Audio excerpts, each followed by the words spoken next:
Hi, I'm Douglas Brooks, Vice President for Advancing Black Equity and Community Engagement at Gilead Sciences. I have the great honor of spending a few minutes with Dr. Jonathan Walton, Dean of the Wake Forest University School of Divinity. Jonathan, I'm so happy to be here with you, and I'd love for you to talk about the important work that you're doing at Wake Forest around equity. The summit is around equality, and it'd be tremendous to hear what is happening around health equity and health inequality. Thank you so much for having me, Douglas. Our mission at Wake Divinity is to foster agents of justice, reconciliation, and compassion. We're about forming religious leaders who not only demonstrate a care and concern for the most vulnerable and the victimized, but those who understand that we must create more just and equitable structures that can address social misery at its root.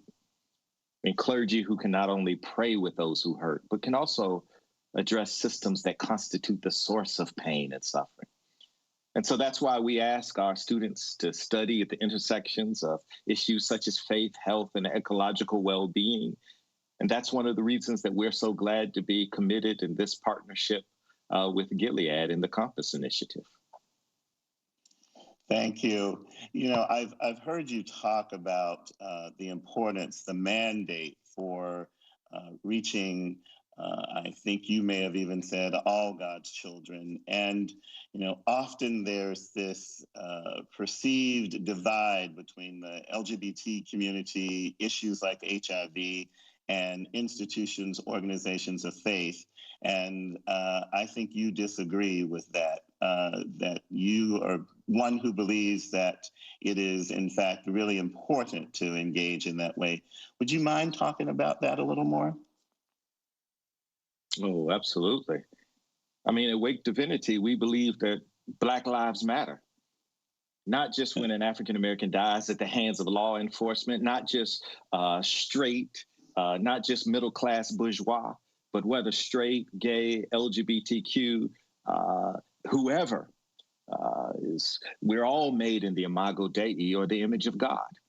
And so we're saying that Black lives matter, we also know that it's not just the criminal industrial complex and poverty that is asphyxiating the life out of African Americans.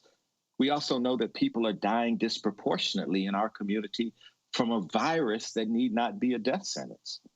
So Black communities and other communities of color impacted by this HIV epidemic, and while they're falling in many parts of the United States, particularly in cities like New York and Boston, LA, and the Bay, the story is different in the South. It's different with Black folk in the South. And as long as African Americans, people of color in the Southern region, disproportionately, when there is an issue or crisis, whether it be legal, domestic, educational, labor, we know that one of the first places that they go is to their communities of faith, to their faith leaders. So we need to make sure that our communities of faith are being balms of Gilead for all of God's people. Yeah, thank you so much. It is, you say it so powerfully. And as I said, I recalled you talking about that earlier. And maybe you can just tell us some of the ways you're going to be reaching out to these communities through this partnership. Well, one of the things is that we really want to change the narrative. We want to change the narrative literally.